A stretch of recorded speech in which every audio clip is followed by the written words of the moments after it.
Ban ban ban. ये सिर्फ एक ट्रोलिंग कैच फ्रेज नहीं बल्कि एक ऐसी चुभती याद है जो हर IPL season Chennai Super Kings और राजस्थान रॉयल्स के फैंस के दिल का दर्द ताजा कर देती है। हर साल जब आईपीएल शुरू होता है मीम्स बनते हैं, जोक्स चलते हैं, लेकिन सोचिए उन फैंस का हाल जो 2016 और 2017 में अपनी जान से प्यारी येलो और रॉयल ब्लू जर्सीज की जगह राइजिंग पुणे सुपर जायंट्स और गुजरात लायंस की जर्सीज देखने पर मजबूर थे। वो सिर्फ दूसरी टीम्स नहीं थी बल्कि एक ताना था और एक रिमाइंडर था कि असली टीम वहाँ पर नहीं है। हर मैच हर ओवर एक नया जख्म देता जा रहा था। जैसे क्रिकेट सिर्फ जीत हार का खेल नहीं, एक पूरी कहानी थी जो अधूरी रह गई थी। लेकिन सबसे बड़ी बात यह है कि मैक्सिमम लोगों को ये नहीं पता ये बैन क्यों लगा था। यूजुअली मैक्सिमम लोगों को ये लगता है कि ये बैन मैच फिक्सिंग या फिर प्लेयर्स के इन्वॉल्वमेंट की वजह से लगा था, पर ये सच नहीं है। तो आखिर सच क्या है? ऐसी क्या वजह थी कि ये आईपीएल का सबसे बड़ा स्कैंडल बन गया? ऐसी क्या सच्चाई है जो लाखों करोड़ों लोगों को नहीं पता? आइए एक एक राज से पर्दा उठाते हैं, बात करते हैं उस कहानी की जो आईपीएल इतिहास का सबसे बड़ा नाइटमेयर बन गया। बाय द वे, आप सबको एक अपडेट देना है। क्रिकेट एडिक्ट अब फेसबुक पर भी है। उधर सिर्फ वीडियोस ही नहीं बल्कि अमेजिंग क्रिकेट डिस्कशंस भी मिलेंगे एंड इवन आप वहां पर हमसे डायरेक्टली कनेक्ट भी कर सकते हो, बस एक मैसेज भेजकर। लिंक डिस्क्रिप्शन में मिल जाएगा, फटाफट सब लोग फॉलो कर लो। जब 2008 में आईपीएल की शुरुआत हुई थी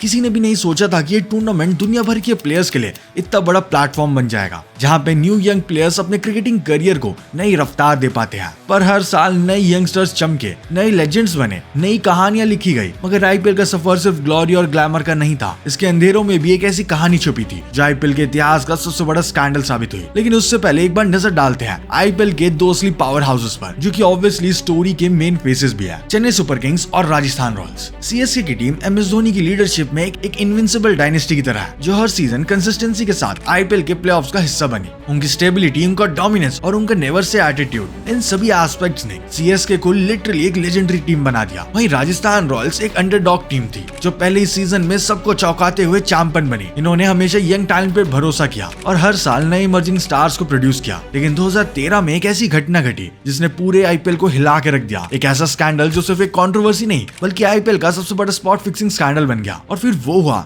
जिसकी किसी को भी उम्मीद नहीं थी। यही दो मेन टीम सीएसके और राजस्थान रॉयल्स, इन दोनों को ही आईपीएल से सस्पेंड कर दिया गया, वो भी 2 साल के लिए। सीएसके के लिए तो ये झटका और भी ज्यादा पेनफुल था। एक ऐसी टीम जो हर सीजन में प्लेऑफ्स में पहुंची थी, जिन्होंने उस पॉइंट तक 2 आईपीएल ट्रॉफीज भी जीत ली थी, उनका 2 साल के लिए आईपीएल से बाहर हो जाना, दैट वाज लिटरली शॉकिंग। पर क्या सच में सीएसके की साइड से भी फिक्सिंग हुई थी? क्या कुछ मेन प्लेयर्स भी इन्वॉल्व थे? वेल, ये बात शुरू होती है 2013 से, जब 2013 के आईपीएल में मैच फिक्सिंग स्कैंडल पकड़ा जाता है। वेल, हमने ऑलरेडी उस 2013 के मैच फिक्सिंग स्कैंडल के ऊपर वीडियो बना रखा है। अगर आपको वो वीडियो देखना है आप आई बटन पे क्लिक कर सकते हो, वरना लिंक डिस्क्रिप्शन में मिल जाएगा। एज यू ऑल नो, उस स्कैंडल में राजस्थान रॉयल्स के 3 प्लेयर्स श्रीसंत, अजीत चंडीला और अंकित चौहान को स्पॉट फिक्सिंग के चार्जेस में अरेस्ट किया गया था। इसके बाद मुंबई पुलिस एक और अलग इन्वेस्टिगेशन करती है और इसमें और नए नाम सामने आते हैं। पहले बॉलीवुड कनेक्शन में नाम आता है एक्टर विनोद दारा सिंह का, जो कि लेजेंडरी रेसलर तारा सिंह के बेटे हैं। फिर एक और ट्विस्ट आया जब एक डायमंड डीलर प्रियंक सेफनी भी इस झंझट में फंस जाते हैं। और फिर आता है सबसे बड़ा धमाका, गुरुनाथ मियप्पन। ये नाम कोई मामूली नाम नहीं है, ये नाम एक सीएसके ऑफिशियल का था। और सिर्फ इतना ही नहीं, ये बीसीसीआई के उस वक्त के प्रेसिडेंट एन श्रीनिवासन के दामाद भी है। मतलब जो आदमी इंडियन क्रिकेट का हेड था, उसके अपने घर का एक आदमी बेटिंग और फिक्सिंग स्कैंडल में शामिल था। जैसे जैसे इन्वेस्टिगेशन बढ़ती गई, नए लेयर्स एक्सपोज होते रहे। राजस्थान रॉयल्स के को ओनर राज कुंद्रा पर भी बेटिंग का आरोप लगता है और वो खुद एक्सेप्ट करते हैं कि उन्होंने आईपीएल मैचेस पर पैसे लगाए थे। लेकिन सबसे बड़ा ट्विस्ट आता है आईपीएल 2013 के फाइनल मैच में, जब पूरी दुनिया आईपीएल के फाइनल मैच एंजॉय कर रही थी। उस वक्त मुंबई पुलिस एक सेंसेशनल मूव करती है और गुरुनाथ मियप्पन को अरेस्ट कर लेती है। एक दिन जो आइडियली क्रिकेट सेलिब्रेशन का होना चाहिए था, वो कंट्रोवर्सी और डिसग्रेस का बन गया। स्पॉट फिक्सिंग स्कैंडल से जुड़ी बात सिर्फ प्लेयर्स या टीम ऑफिशियल्स तक सीमित नहीं रही। इस स्कैंडल के अंडरवर्ल्ड कनेक्शंस ने इसे और भी ज्यादा सीरियस बना दिया। ये स्कैंडल और भी ज्यादा हाईलाइटेड बन गया जब दिल्ली पुलिस ने 4 जून 2013 को अनाउंस किया कि श्रीसंत, चंडीला, चौहान और 23 दूसरे लोगों पर MCOCA यानी कि Maharashtra control of organised crime act के चार्जेस लगाए गए हैं, क्योंकि उनके connections allegedly underworld dons Dawood Ibrahim और छोटा शकील से बताए गए थे। लेकिन फिर 10 जून को दिल्ली हाई कोर्ट ने श्रीसंत, चौहान और 17 दूसरे लोगों को सबूतों की कमी के कारण बेल दे दी। हाउएवर, चंडीला ने बेल के लिए अप्लाई नहीं किया था। बॉम्बे हाई कोर्ट ने मुंबई क्राइम ब्रांच से इन्वेस्टिगेशन का रिपोर्ट मांगा जब एक पब्लिक इंटरेस्ट लिटिगेशन फाइल की गई थी। स्कैंडल का असर सिर्फ आईपीएल तक सीमित नहीं रहा। आईसीसी ने 2013 की चैंपियंस ट्रॉफी से अंपायर असद रौफ को हटा दिया क्योंकि उनका कनेक्शन इस पूरे स्कैंडल से जुड़ा हुआ था। दिल्ली पुलिस के चीफ नीरज कुमार ने भी कंफर्म किया अप्रैल 2013 से ही फोन कॉल्स मॉनिटर हो रही थी। जैसे जैसे ये स्कैंडल अनफोल्ड होता गया, बीसीसीआई ने भी टफ स्टांस लिया। बीसीसीआई के सेक्रेटरी संजय जगदाले ने साफ साफ कहा, the BCCI has zero tolerance for corruption. और इसी दौरान सुप्रीम कोर्ट ऑफ इंडिया ने इस पूरे केस को इन्वेस्टिगेट करने को RM लोधा कम्युनिटी अपॉइंट करी। ये स्कैंडल IPL का सबसे बड़ा धक्का बन गया। पर अभी भी सबसे बड़ा सवाल यही था कि इस सब पूरे स्कैंडल के बाद आखिर क्यों चेन्नई और राजस्थान को बैन किया गया, और क्या वो बैन सच में फेयर था? तो ये स्कैंडल शुरू तो हुआ था कुछ फोन कॉल से, जब मुंबई पुलिस ने IPL बैटिंग प्रोब के दौरान एक्टर विंदु दारा सिंह के कॉल रिकॉर्ड्स ट्रेस किए। तो एक सरप्राइजिंग खुलासा हुआ, विंदु दारा सिंह की बातचीत कई बार होती रही थी गुरुनाथ मियप्पन से, and as I said before, वो CSK की टीम के सो कॉल्ड टीम प्रिंसिपल थे, एंड साथ में BCCI के प्रेसिडेंट एन श्रीनिवासन के दामाद भी। पर क्या यहाँ पर मियप्पन का रोल सिर्फ एक कैजुअल लिंक था या फिर कुछ ज्यादा? ये सवाल तभी से उठने लगा था जब मुंबई पुलिस ने बिना वक्त गवाए मियप्पन को समन किया और 24 मई 2013 को उनसे घंटों तक पूछताछ करने के बाद उन्हें बैटिंग, कॉन्स्पिरेसी और चीटिंग के चार्जेस में अरेस्ट कर लिया गया। ये पूरे IPL और CSK की टीम के लिए एक बड़ी क्राइसिस बन गई थी। सबसे शॉकिंग ट्विस्ट तब आया जब CSK ने तुरंत मियप्पन से अपना कनेक्शन तोड़ लिया और उन्हें कंप्लीटली डिसओन ही कर दिया। इंडिया सीमेंट्स, जो कि CSK को ओन करती है, उन्होंने एक स्टेटमेंट रिलीज करते हुए कहा, he is neither the owner nor the CEO और team principal of Chennai Super Kings, he is only an honorary member of management team. ये स्टेटमेंट क्रिकेट दुनिया में काफी बज का रीजन बना। एक लीडिंग न्यूज़पेपर ने इस कवर अप को हेडलाइन में CSK owners become cover up super Kings ये तक बता दिया। CSK का ये कदम सिर्फ इमेज बचाने के लिए नहीं, बल्कि उनके फ्रेंचाइज को बचाने के लिए भी था। IPL फ्रेंचाइज एग्रीमेंट के क्लॉज 1311.3C के मुताबिक अगर किसी फ्रेंचाइज का ओनर या फिर ऑफिशियल किसी ऐसी एक्टिविटी में शामिल पाया जाता है जो कि लीग की रेपुटेशन को नुकसान पहुंचाए, तो उस फ्रेंचाइज को टर्मिनेट करने का पूरा हक IPL अथॉरिटीज के पास होता है। जब मियप्पन की बेटिंग लिंक्स एक्सपोज हुई तो CSK पर टर्मिनेशन का खतरा एकदम पूरी तरह से मंडरा रहा था। एक आर्टिकल ने उस वक्त ही कह दिया था, case for CSK's termination appear strong, and इसके बाद से हर जगह बस यही बातें हो रही थी कि CSK को बैन किया जा सकता है। अगर जो इंसान कभी CSK की डकआउट में धोनी और उनकी टीम के साथ खड़ा होता था, वही मियप्पन CSK के एग्जिस्टेंस के लिए सबसे बड़ा खतरा बन गया। 5 जून 2013 को दिल्ली पुलिस ने राजस्थान रॉयल्स के को-ओनर राज कुंद्रा को भी इलीगल बेटिंग इन्वेस्टिगेशन के लिए समन किया। पहले ये एक रूटीन इंक्वायरी जैसा लगा, पर अगले ही दिन 6 जून को दिल्ली पुलिस ने बताया कि राज कुंद्रा ने खुद ये मान लिया है कि उन्होंने अपनी IPL टीम पर बेटिंग की थी, वो भी एक बुकी के थ्रू जो कि उनका क्लोज फ्रेंड था। एक टीम ओनर का अपनी टीम पर बेट लगाना, यह IPL की क्रेडिबिलिटी को हिला देने वाला मोमेंट था। राज कुंद्रा राजस्थान रॉयल्स में सिर्फ 11.7% के माइनॉरिटी शेयर होल्डर थे और उनके टीम के डेली ऑपरेशंस में कोई एक्टिव रोल नहीं था। फिर भी उनका नाम IPL बेटिंग स्कैंडल में आने के बाद राजस्थान रॉयल्स के फ्यूचर पे भी सवाल उठने लग गए। एंड जैसे कि मैंने अभी बताया, IPL क्लॉज 11.3C के मुताबिक अगर किसी फ्रेंचाइज के ओनर की वजह से लीग की रेपुटेशन को नुकसान पहुंचता है, तो उस फ्रेंचाइज को टर्मिनेट करने का पूरा हक IPL अथॉरिटीज के पास होता है। एंड इस पूरे क्योस के बीच राजस्थान रॉयल्स ने तुरंत एक्शन लिया। 7 जून 2013 को टीम मैनेजमेंट ने अनाउंस किया कि अगर कुंद्रा पर चार्जेस प्रूव हो जाते हैं तो उन्हें सस्पेंड किया जाएगा और उनके फ्रेंचाइज के शेयर्स भी उनसे ले लिए जाएंगे। और फिर आता है फाइनल वर्डिक्ट 10 जून 2013, जब BCCI ने राज कुंद्रा को IPL से सस्पेंड कर दिया, ये डिक्लेयर करते हुए कि IPL करप्शन पे जीरो टॉलरेंस रखेगा। अक्टूबर 2013 में सुप्रीम कोर्ट ऑफ इंडिया ने IPL बेटिंग और स्पॉट फिक्सिंग स्कैंडल की डीपर इन्वेस्टिगेशन के लिए एक 3 मेंबर कमेटी बनाई और इस कमेटी को नाम दिया गया मुग्दल कमेटी। इन्होंने अपनी इन्वेस्टिगेशन में 3 बड़े स्टेक होल्डर्स पर फोकस किया, गुरुनाथ मियप्पन, इंडिया सीमेंट्स जो कि एक्चुअली CSK फ्रेंचाइज का पेरेंट कंपनी है, Jaipur IPL cricket private limited जिसके पास राजस्थान रॉयल्स के ओनरशिप है। इस इन्वेस्टिगेशन को और क्रेडिबल बनाने के लिए former Indian captain Sourav Ganguly और retired IPS officer VB Mishra को भी कमेटी में शामिल किया गया। 9 फरवरी 2014 को मुग्दल कमेटी ने अपनी डिटेल रिपोर्ट सुप्रीम कोर्ट को सबमिट करी, जिसमें कुछ शॉकिंग डिटेल सामने आई जो IPL की रेपुटेशन को और ज्यादा नुकसान पहुंचाने वाली थी। इस कमेटी ने कंफर्म किया कि गुरुनाथ मियप्पन CSK के एंथुसियास्ट नहीं बल्कि टीम के ऑफिशियल थे। ये बात चेन्नई सुपर किंग्स के पहले के क्लेम से कॉन्ट्रडिक्ट कर रही थी और रिपोर्ट्स में ये सब फैक्ट्स भी सामने आए। जैसे मियप्पन ने IPL मैचेस पर बेटिंग करी थी, जिसमें चेन्नई सुपर किंग्स के मैचेस के अलावा दूसरी टीम के गेम भी शामिल थे, एंड उन्होंने अपनी बेटिंग बुकी विंदु दारा सिंह के जरिए कराई थी, जिसका कॉन्टैक्ट ऑर्गेनाइज बेटिंग सिंडिकेट्स जैसे कि विक्रम अग्रवाल से था। और साथ में मियप्पन ने IPL के मल्टीपल रूल्स को तोड़ा था, जिसमें ये सभी वायलेशंस भी शामिल थी। मियप्पन की बेटिंग स्कैंडल के चलते CSK फ्रेंचाइज को भी IPL रेगुलेशंस का वायलेटर पाया गया। कमेटी ने कहा कि सीएसके, जो कि इंडिया सीमेंट्स की ओनरशिप में थी, उन्हें अपनी टीम के ऑफिशियल को anti corruption code, IPL operational rules और आईपीएल फ्रेंचाइज एग्रीमेंट के क्लॉज 11.3, सेक्शन 4.4.1 इन सब के हिसाब से कंट्रोल करने में फेल हुई थी। इसका सिंपल मतलब वही है जो कि मैंने थोड़ी देर पहले बताया था, यानी कि अगर फ्रेंचाइज का कोई भी ऑफिशियल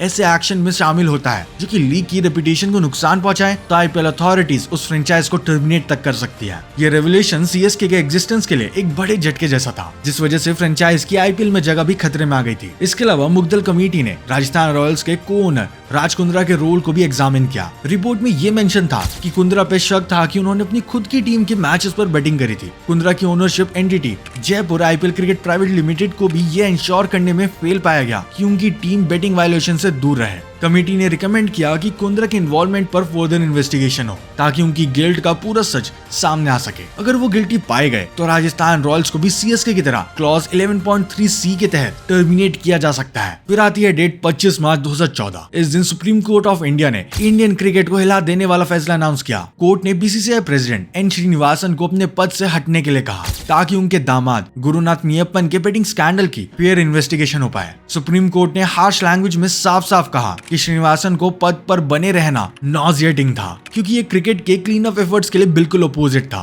ये फैसला एक सख्त संदेश था कि इंडियन क्रिकेट को सफाई की जरूरत है और फेयर क्रिकेट के ऊपर कुछ नहीं है। वही 2013 का spot fixing scandal Rajasthan Royals के लिए पहला बड़ा क्राइसिस नहीं था। साल 2010 में बीसीसीआई ने राजस्थान रॉयल्स और किंग्स इलेवन पंजाब को ओनरशिप वायलेशंस का रीजन देकर आईपीएल से ऑलमोस्ट निकाल दिया था। कैप्टन शेन वॉर्न ने इस फैसले पर शक जताया था और रॉयल्स ने बॉम्बे हाई कोर्ट में चैलेंज किया। कोर्ट केस के दौरान रॉयल्स ने आर्बिट्रेशन का रास्ता अपनाया, जिसमें उन्हें 6 वीक स्टे ऑर्डर मिला, जो उन्हें आईपीएल प्लेयर ऑक्शन में हिस्सा लेने का मौका देगा। बॉम्बे हाई कोर्ट ने स्टे ऑर्डर को अपहोल्ड किया, जिस वजह से बीसीसीआई को अपनी कार्रवाई से पीछे हटना पड़ा। लेकिन बस 3 साल बाद राजस्थान रॉयल्स की टीम एक और कंट्रोवर्सी में फंस गई, जिसने उनका आईपीएल से सस्पेंशन ऑलमोस्ट तय कर दिया। मुग्दल कमेटी की इन्वेस्टिगेशन के बाद सुप्रीम कोर्ट ने लोधा कमेटी का गठन किया, जिसको लीड किया जस्टिस आर.एम. लोधा ने। इस कमेटी को 3 मेन रिस्पॉन्सिबिलिटीज दी गई थी: बीसीसीआई में रिफॉर्म्स लाना, गुरुनाथ मीयप्पन और राज कुंद्रा पर पनिशमेंट डिसाइड करना, स्कैंडल में आईपीएल के सीओओ सुंदर रमन की भूमिका को इवैल्यूएट करना। देन आती है डेट 14 जुलाई 2015, जब लोधा कमेटी ने अपनी रिपोर्ट सबमिट करी,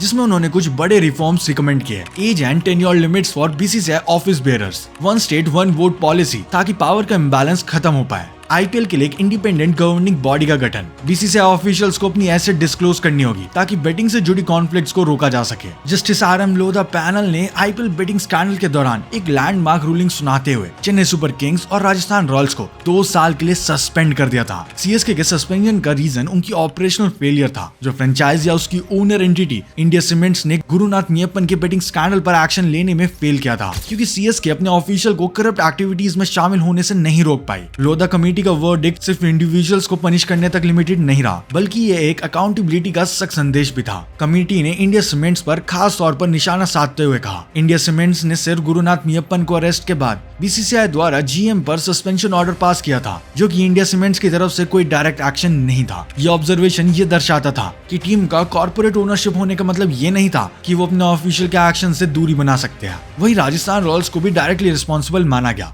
क्योंकि राज कुंद्रा बेटिंग स्कैंडल में शामिल पाए गए थे। कम्युनिटी ने हार्श कमेंट पास करते हुए कहा, राजस्थान रॉयल्स खुद को एक प्लेयर्स की नर्सरी के रूप में प्रमोट करता है, पर 3 प्लेयर्स का स्पॉट फिक्सिंग में शामिल पाया जाना ये दर्शाता है कि उनका इंटरनल मैनेजमेंट सही नहीं चल रहा। और जस्टिस लोधा ने ये कहा, अगर कुंद्रा सच में क्रिकेट से प्यार करते तो बेटिंग में शामिल ही नहीं होते। और राज कुंद्रा ने डिसअपॉइंटेड होते हुए ट्वीट भी किया, have requested for a copy of the judgment, obviously very shocked and disappointed. इसके बाद सीएसके और राजस्थान के सस्पेंशन ने सिर्फ उनकी क्रिकेटिंग जर्नी को नहीं, बल्कि उनके फाइनेंशियल स्ट्रक्चर को भी बड़ा झटका दिया। सीएसके को 100 करोड़ का स्पॉन्सरशिप लॉस हुआ, राजस्थान को 70 करोड़ का फाइनेंशियल सेटबैक झेलना पड़ा। सबसे बड़ा नुकसान था इन दोनों ही टीम्स की ब्रांड वैल्यू के गिरने का, और 2 साल की क्रिकेटिंग इनएक्टिविटी का था, जो उनकी आईपीएल जर्नी को टेम्परेरी फ्रीज कर गया। जस्टिस मुकुल मुग्दल ने टाइम्स नाउ से बात करते हुए कहा कि यह फैसला इनएविटेबल था और क्रिकेट के हित में भी जरूरी था। उनका कहना था, अगर फ्रेंचाइजेस को बैन किया जा रहा है तो टीम का बचना नामुमकिन है, और ये सभी तक संदेश पहुंचाया गया कि गलत काम से दूर रहो। उन्होंने आईपीएल की पॉपुलैरिटी को एड्रेस करते हुए कहा, ये याद रखना चाहिए कि आईपीएल कितना ही पॉपुलर क्यों ना हो,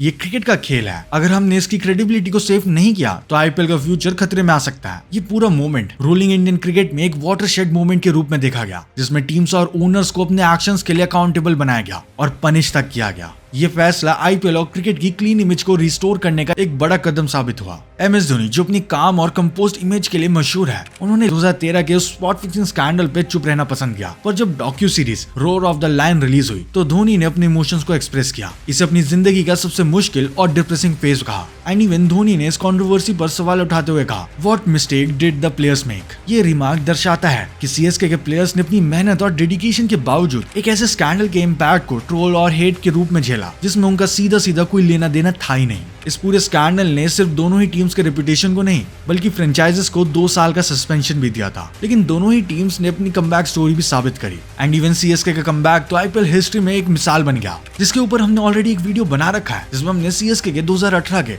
उस अनफॉरगेटेबल कमबैक को डिस्कस किया था। अगर आपको वीडियो देखना है आप आई बटन पे क्लिक कर सकते हो, वरना लिंक डिस्क्रिप्शन में मिल जाएगा। 2018 का आईपीएल सीजन सिर्फ एक टूर्नामेंट नहीं था बल्कि ये रिडेम्पशन का सफर था। 2 साल के सस्पेंशन के बाद धोनी के अंडर CSK ने 2018 में 3rd आईपीएल ट्रॉफी जीतकर अपने सभी क्रिटिक्स का मुंह बंद कर दिया था। टीम ने दिखाया कि एक्सपीरियंस और यूनिटी का फॉर्मूला जितनी बार डाउट किया जाए वो उतनी बार सफल होता है। एंड आते ही CSK ने अपनी खोई हुई इज्जत को ट्रॉफी के साथ वापस पा लिया था। वहीं राजस्थान रॉयल्स ने भी उसी सीजन में कमबैक करते हुए प्लेऑफ्स तक पहुंचकर साबित किया कि वो सिर्फ कंट्रोवर्सी से नहीं बल्कि अपने टैलेंट और डिटर्मिनेशन के लिए भी जाने जाते हैं। एंड आने वाले कई सालों में राजस्थान रॉयल्स भले ही ऊपर नीचे हुई हो बट उन्होंने कई अच्छे प्लेयर्स को ओवर द ईयर्स नरिश किया। आज भी 2013 का स्कैंडल आईपीएल की हिस्ट्री का सबसे बुरा चैप्टर माना जाता है, लेकिन CSK और RR ने साबित किया कि क्रिकेट का असली रंग सिर्फ करप्शन से नहीं बल्कि कमबैक और इंटीग्रिटी से डिफाइन होता है। और ये स्कैंडल एक तरह से वार्निंग भी था कि आईपीएल सिर्फ पैसे के लिए नहीं बल्कि इज्जत का भी खेल है और इज्जत वापस जीतने में सालों तक लग जाते हैं। उस स्कैंडल के बाद से ही CSK और राजस्थान रॉयल्स के फैंस को ट्रोल का सामना करना पड़ता है। लेकिन अब तक तो आप समझ ही गए होंगे कि सच ये है कि ये बैन कुछ ओनर्स और ऑफिशियल्स की गलती की वजह से था, पूरी टीम या प्लेयर्स की वजह से बिल्कुल नहीं। प्लेयर्स ने तो सिर्फ अपने गेम पर ध्यान दिया और अपने फैंस का भरोसा बनाए रखा। इसलिए अगर आपकी फेवरेट टीम राजस्थान या फिर चेन्नई है और कोई आपको बैन बोल कर ट्रोल करे तो उन्हें वीडियो जरूर भेज देना और बता देना गलती दूसरे लोगों की थी, पूरी टीम की नहीं थी। और प्लेयर्स ने तो सिर्फ अपनी परफॉर्मेंस से क्रिकेट को और बेहतर बनाया। ये थी कहानी CSK और राजस्थान के सबसे मुश्किल दौर की, जिसे इन दोनों ही टीम्स ने अपनी मेहनत और डेडिकेशन से मिटाकर आईपीएल में फिर से अपनी जगह बनाई थी। वेल, क्रिकेट में तो कंट्रोवर्सीज आती जाती रहेगी पर असली चैंपियन वही होता है जो हर मुसीबत के बाद फिर से उठकर अपनी काबिलियत दिखाए। एंड ऐसे ही किसी चैंपियन का नाम आप कमेंट करके जरूर बता सकते हो जिसने आपको हमेशा इंस्पायर किया। Well, that's it for this video. अगर क्रिकेट में हो रहे नेपोटिज्म के ऊपर वीडियो देखना है इस वीडियो पर क्लिक करो। अगर टॉक्सिक इंडियन फैन बेसिस के ऊपर वीडियो देखना है तो यहाँ पर क्लिक करो। Thanks for watching.